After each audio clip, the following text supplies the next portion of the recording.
मैं Madhu Chaudhary, associate professor government Lohia college Churu. Applied entomology में आज हम description of insect life history विषय पर चर्चा कर रहे हैं और इस विषय में हम ये देखेंगे कि जब हम एक इंसेक्ट की लाइफ साइकिल को चित्रों के द्वारा रेखांकित करते हैं तो हम उसमें किस प्रकार के सिंबल्स के द्वारा ज़्यादा से ज़्यादा जानकारी दे सकते हैं। हम जब रेखांकन करते हैं या चित्रांकन करते हैं लाइफ साइकिल का, तो हम इस प्रकार उसको चित्रांकित करना चाहते हैं कि उसमें ज़्यादा से ज़्यादा इन्फॉर्मेशन हो। लाइफ साइकिल का ड्यूरेशन, अलग अलग स्टेजेज जो इंसेक्ट के लाइफ की हैं, डेवलपमेंट की स्टेजेज हैं, उनके लिए क्या क्या ड्यूरेशन, कितना समय उसमें लगता है, और अलग अलग स्टेजेस में कितने, जैसे लार्वा है तो कितने इंस्टार्स होंगे, प्यूपेशन कितने टाइम के लिए होगा, उसमें डायपॉज होगा या नहीं होगा, किस सीज़न में ये लाइफ साइकिल पूरा होता है।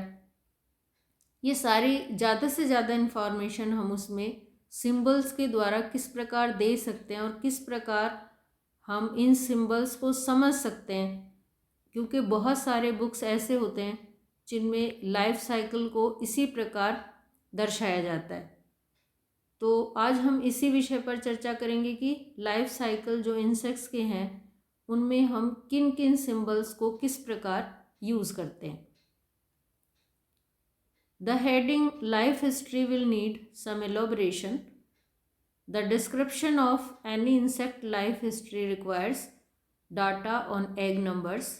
जब हम किसी भी इंसेक्ट के लाइफ हिस्ट्री को डिस्क्राइब करते हैं तो हमें जो आंकड़े चाहिए होते हैं उसके लिए वो है कि एग का क्या नंबर है, the time the eggs take to hatch, egg hatching के लिए कितना टाइम लेते हैं, the number and duration of larval instars, number कितना होगा लार्वा का और कितना उसमें इंस्टार्स बनेंगे, प्यूपेशन का क्या पीरियड होगा, ये प्यूपा क्योंकि हॉलो मेटाबोला में बनते हैं तो स्पेशली हम उसी संदर्भ में इनकी बात करेंगे। The number of broods the pest undergoes in a year, एक साल में कितने जनरेशन्स उस पर्टिकुलर इंसेक्ट के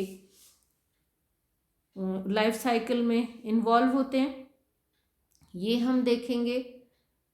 since these data differ from different pest, it is always difficult and often confusing to remember them, क्योंकि अलग अलग इंसेक्ट के संदर्भ में जब हम देखते हैं तो ये डाटा हमेशा अलग अलग होते हैं। तो to overcome this difficulty as also to cut short, lengthy and repetitive descriptions, and innovation is being introduced here. जो हम लंबी लंबी व्याख्याएं उनकी लाइफ साइकिल के बारे में करते हैं, उनको उस रिपीटेशन और उस लेंथ को कम करने के लिए ये जो पैटर्न है इसे हम यूज़ कर सकते हैं किसी भी लाइफ साइकिल के रेखांकन के लिए या चित्रांकन के लिए। द इंसेक्ट्स, और जिसे हम यहाँ पेस्ट, क्योंकि हम पेस्ट के बारे में ही स्टडी कर रहे हैं, insects life histories are mostly oviparous और एग लेइंग इंसेक्ट के लिए हैं। जितने भी पेस्ट हैं उसमें ज़्यादातर ओविपेरस हैं। कुछ ऐसे इंसेक्ट होते हैं जो विविपेरस हैं लेकिन उनका नंबर काफ़ी कम होता है। तो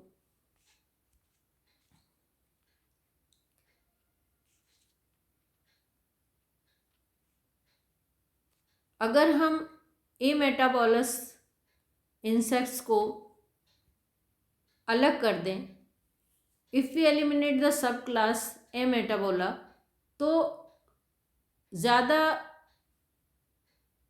इम्पोर्टेंस क्योंकि इनका नहीं है एज पेस्ट ए मेटाबोला का, तो फिर हम इन्हें आसानी से अलग कर सकते हैं। और उसके बाद में जो हमारे पास इंसेक्ट के टाइप बचते हैं उसमें तीन तरह की लाइफ हिस्ट्रीज हमारे पास बचते हैं, हेमी मेटाबोला, होलो मेटाबोला और विविपेरस।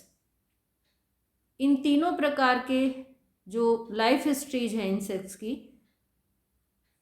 इनको डिपिक्ट करने के लिए या इनको कहें चित्रांकित करने के लिए हम तीन तरह के फिगर्स यहाँ यूज़ करते हैं, ट्रायंगल्स, रेक्टेंगल्स और स्ट्रेट लाइंस।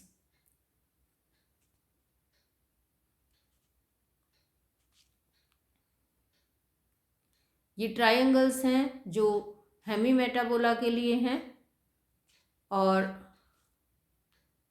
ये रेक्टेंगल्स हैं जो होलोमेटाबोलस लाइफ हिस्ट्रीज के लिए हैं। ये स्ट्रेट लाइन डायग्राम्स हैं जो विविपेरस लाइफ हिस्ट्री के इंसेक्ट्स के लिए हम यूज़ करते हैं। यहाँ इन सारे डायग्राम्स में हम देखते हैं सबसे ऊपर यहाँ है 100E। ये 100E यहाँ पर दर्शाता है कि कितना एग लेइंग एक इंसेक्ट फीमेल के द्वारा, जिसको हम स्टडी कर रहे हैं, उसकी फीमेल के द्वारा एक एंटायर पूरे ब्रीडिंग सीजन में जितने एग लेइंग की जाती है वो नंबर हम यहाँ पर दर्शाते हैं।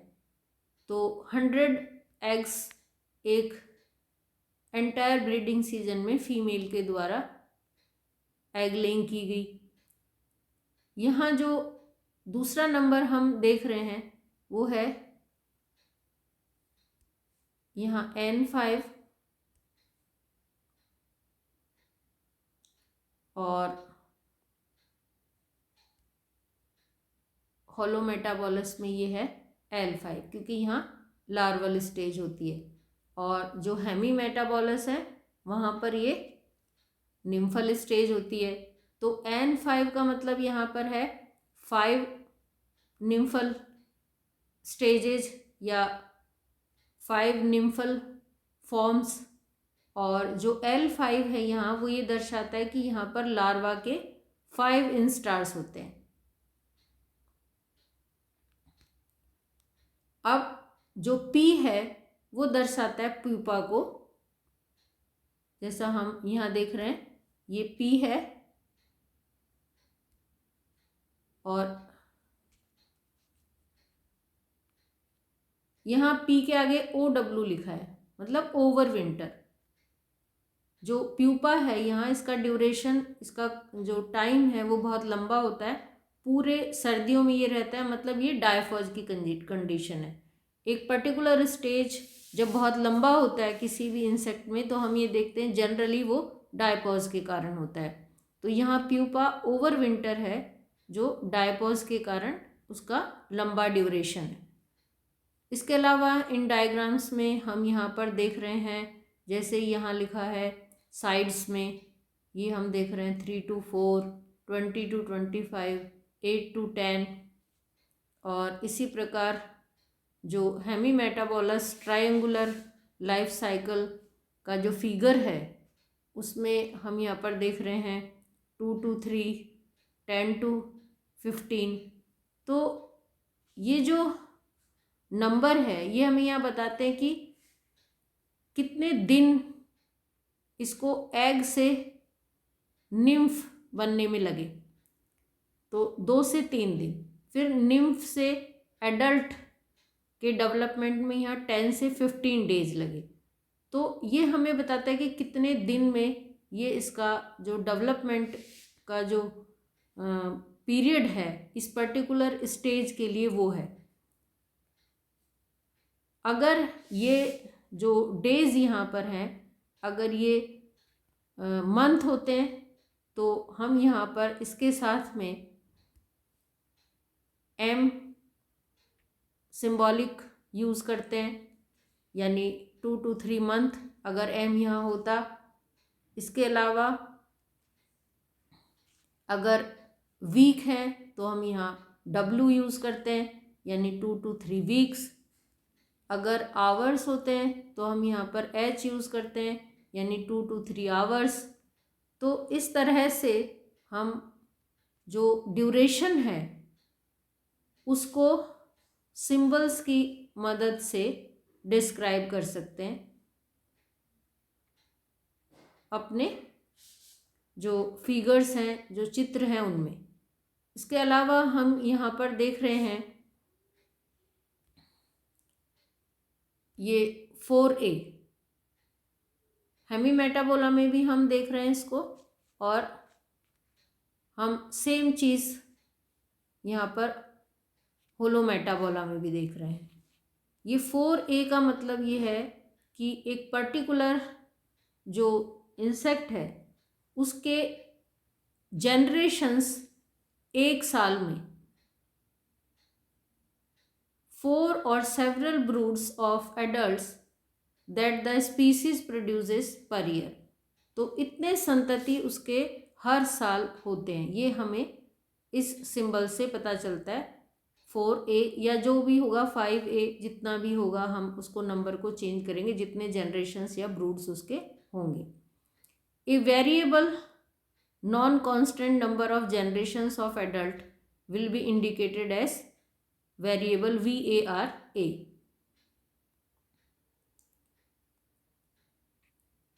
In case of the orders Dioptera and Coleoptera जो होलोमेटाबोलस इंसेक्ट्स में होते हैं, इनमें जो लार्वा हैं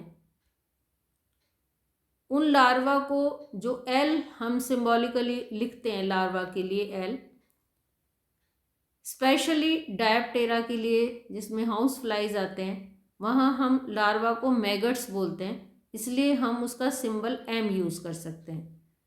कॉलियोप्टेरा में जहाँ पर लार्वा को ग्रब्स कहा जाता है तो वहाँ हम सिंबल G यूज़ कर सकते हैं। ये ज़्यादा अप्रोप्रिएट वर्ड्स हैं L के जगह। L के स्थान पर हम डायोप्टेरा के लिए मैगट्स के लिए M और कॉलियोप्टेरा के लिए ग्रब्स के लिए G यूज़ करें तो ज़्यादा अप्रोप्रिएट हैं, ज़्यादा सही हैं, ये ज़्यादा उपयुक्त हैं।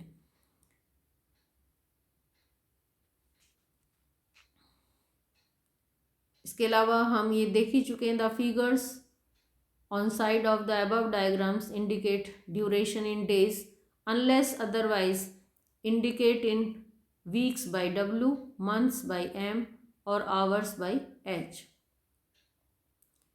Which one developmental stage takes to transform into the next and the notations inside the diagram, जो डायग्राम के बीच में हम यहाँ पर ये नोटेशंस देख रहे हैं, जैसे यहाँ पर लिखा है अप्रैल टू अक्टूबर, सेम यहाँ भी लिखा है अप्रैल टू अक्टूबर।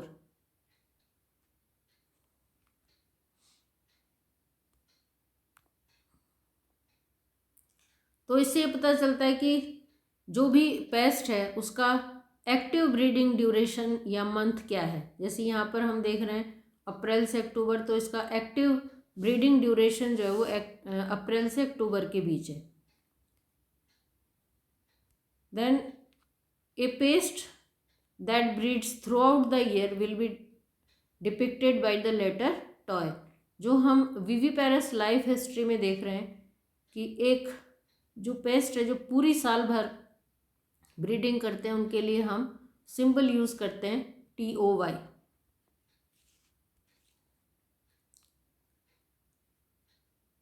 ये जो सिस्टम लाइफ साइकिल को रेखांकित करने का या चित्रांकित करने का हमने यहाँ देखा है, इसके कुछ एडवांटेजेस हैं, कुछ डिसएडवांटेजेस हैं। तो जो इसके एडवांटेजेस हैं उसमें हम देखते हैं कि लाइफ हिस्ट्री से संबंधित किसी भी इंसेक्ट की ज़्यादा रिलेवेंट इंफॉर्मेशंस हम दे पाते हैं इस मेथड के द्वारा। It gives all relevant informations on the life history of a pest at a glance without having to go through the lengthy and sometimes repetitive descriptions। तो जो lengthy और repetitive description होता है उसकी तुलना में हम यहाँ शॉर्ट में काफ़ी ज़्यादा इन्फॉर्मेशन और काफ़ी सही इन्फॉर्मेशन दे पाते हैं। इसके अलावा इससे जो स्पेस है वो सेव होता है और इन्फॉर्मेशन ज़्यादा स्पष्ट रूप से और ज़्यादा दी जा सकती है किसी भी चित्र में. It save space which can be better utilized for providing any other information that may be interesting, peculiar, or specific to that particular paste. An insect's life history can be better remembered through this formulated or schematic method than through the conventional method of putting it into several sentences. तो जो हम पारंपरिक तरीके से लंबी व्याख्याएं करते हैं उनकी तुलना में अगर हम इस तरीके को यूज़ करते हैं तो बहुत ही कम जगह में और ज़्यादा से ज़्यादा इंफॉर्मेशन हम लाइफ हिस्ट्री के बारे में दे पाते हैं.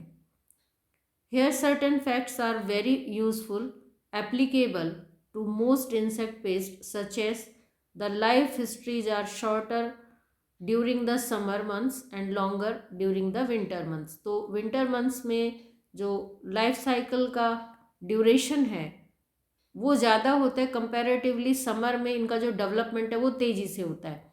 उसका कारण ये होता है क्योंकि विंटर में बहुत सारे जो इंसेक्ट्स हैं वो उस पर्टिकुलर स्टेज में, जो भी उनका लाइफ स्टेज है उस स्टेज में वो डायपॉज में चले जाते हैं और वो फिर उनका लंबा टाइम होता है और उनका जो डेवलपमेंट है वो एक तरह से रुक जाता है.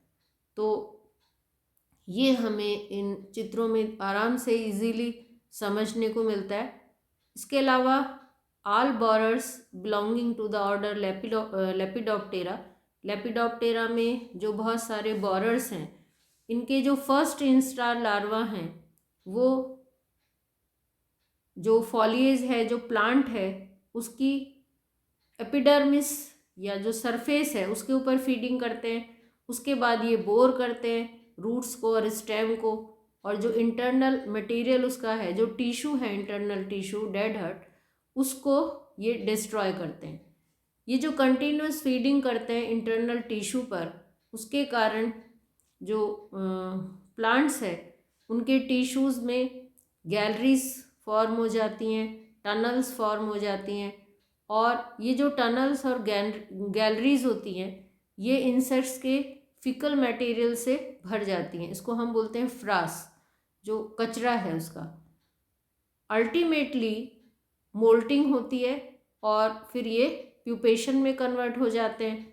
जो प्यूपा का फॉर्मेशन है उसमें प्यूपेशन चैम्बर या प्यूपल चैम्बर फॉर्म होते हैं जो इनके स्लाइवरी ग्लैंड का सिक्रीशन से एक स्पेसिफिक थ्रेड जो जनरली सिल्क होता है उससे बने होते हैं और फिर ये कनेक्ट हो जाते हैं स्टेम सरफेस से, ये कनेक्ट हो जाते हैं and that is plugged with silk to prevent entry of intruders as also to facilitate escape of the adult which lacks mandibles to gnaw any substance for this purpose. तो फिर वो mandible से इनको crack करते हैं और adult emerge हो जाते हैं जो प्यूपेशन चैम्बर है उससे बाहर. Most moths do not feed as adults are active only during the night. तो जो मोथ होते हैं वो ज़्यादातर नाइट में एक्टिव होते हैं फीडिंग के लिए और हम उनको नॉक्टर्नल कहते हैं. And mate and oviposit during the dusk. And in tropical countries like that of ours, जिसमें इंडिया भी आता है, most insect pest are active during March April to October November. March April के महीने से अक्टूबर नवंबर के महीने तक सबसे ज़्यादा इंसेक्ट जो होते हैं उनमें ब्रीडिंग होती है, उनका डेवलपमेंट बहुत तेज़ी से होता है. And diapause over winter, over winter वो डायपॉज में रहते हैं सामान्यतः. जो ड्यूरेशन होता है नवंबर से दिसंबर और उसके बाद फरवरी मार्च तक चलता है ये। तो नवंबर से मार्च तक, मार्च में फिर स्प्रिंग आ जाता है तो उनका डायपॉज है वो ख़त्म हो जाता है। तो इस तरह से हम देखते हैं कि किस तरह से जो लाइफ साइकिल है इंसेक्ट्स का उसको हम रेखांकित कर सकते हैं और अलग अलग तरह के सिंबल्स के द्वारा ज़्यादा से ज़्यादा इन्फॉर्मेशन हम अपने जो चित्र हैं उनमें डाल सकते हैं पर्टिकुलर इंसेक्ट के लाइफ साइकिल को बेहतर समझने के लिए। Thank you.